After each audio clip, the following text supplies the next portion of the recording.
In the video today, I'm showing you how to unlock your Samsung Galaxy Z Fold 7 so you can use it with any carrier. The first thing you'll need to do is go to the phone app and you're going to type in *#06 and pound. This will bring up your IMEI information and you'll want to write down your IMEI 1 at the top here. We're going to use that in the next step of the video.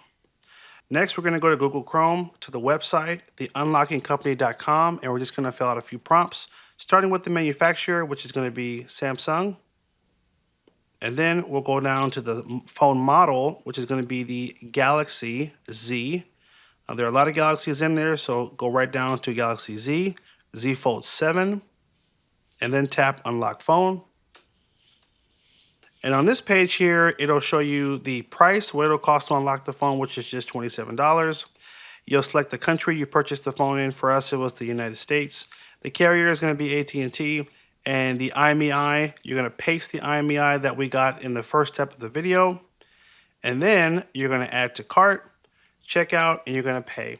Now, once you do that, you'll notice right here, the delivery window is going to be between 1 hour to 72 hours, meaning that once you submit the order, they will respond to you within that delivery window with the latest unlocking instructions. One thing to point out is that the process to unlock phones is different for every carrier, and it does update from time to time. So they will get the current unlocking instructions and send them to you. Follow those steps, and then you'll be able to finish unlocking your phone.